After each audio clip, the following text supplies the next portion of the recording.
Capítulo 9. E Saulo, respirando ainda ameaças e mortes contra os discípulos do Senhor, dirigiu-se ao sumo sacerdote e pediu-lhe cartas para Damasco, para as sinagogas, a fim de que, se encontrasse alguns daquela seita, quer homem, quer mulheres, os conduzisse preso a Jerusalém.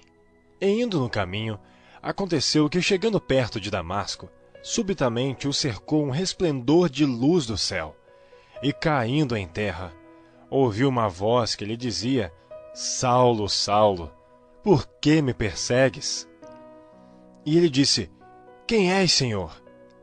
E disse o Senhor: Eu sou Jesus, a quem tu persegues. Duro é para ti recalcitrar contra os aguilhões. E ele, tremendo e atônito, disse: Senhor, que queres que eu faça? E disse-lhe o Senhor: Levanta-te e entra na cidade, e lá te será dito o que te convém fazer. E os homens que iam com ele pararam espantados ouvindo a voz, mas não vendo ninguém. E Saulo levantou-se da terra, e abrindo os olhos, não via a ninguém, e guiando-o pela mão, o conduziram a Damasco. E esteve 3 dias sem ver, e não comeu nem bebeu. E havia em Damasco um certo discípulo chamado Ananias, e disse-lhe o Senhor em visão: Ananias. E ele respondeu: Eis-me aqui, Senhor. Disse-lhe o Senhor: Levanta-te, e vai à rua chamada Direita, e pergunta em casa de Judas por um homem de Tarso chamado Saulo. Pois eis que ele está orando, e numa visão ele viu que entrava um homem chamado Ananias, e punha sobre ele a mão para que tornasse a ver. E respondeu Ananias: Senhor, há muitos ouvi acerca deste homem, quantos males tem feito aos teus santos em Jerusalém, e aqui tem poder dos principais dos sacerdotes, para prender a todos os que invocam o teu nome. Disse-lhe, porém, o Senhor: Vai, porque este é para mim um vaso escolhido, para levar o meu nome diante dos gentios, e dos reis e dos filhos de Israel.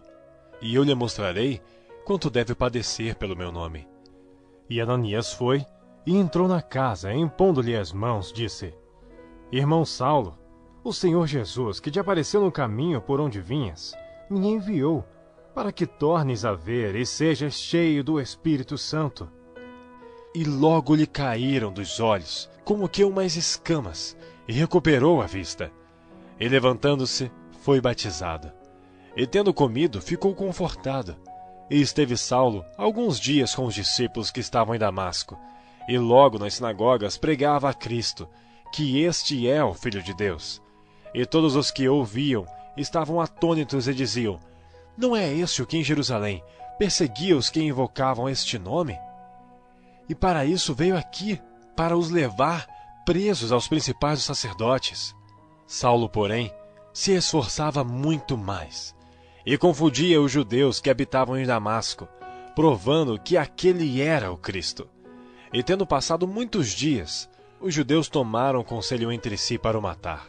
Mas as suas ciladas vieram ao conhecimento de Saulo. E como eles guardavam as portas, tanto de dia como de noite, para poderem tirar-lhe a vida, tomando-o de noite, os discípulos o desceram dentro de um cesto pelo muro. E quando Saulo chegou a Jerusalém, procurava ajuntar-se aos discípulos, mas todos o temiam, não crendo que fosse discípulo. Então Barnabé, tomando-o consigo, o trouxe aos apóstolos. E lhes contou como no caminho ele vira ao Senhor e lhe falara, e como em Damasco falara ousadamente no nome de Jesus. E andava com eles em Jerusalém, entrando e saindo, e falava ousadamente no nome de Jesus. Falava e disputava também com os gregos, mas eles procuravam matá-lo. Sabendo-o, porém, os irmãos o acompanharam até Cesareia, e o enviaram a Tarso.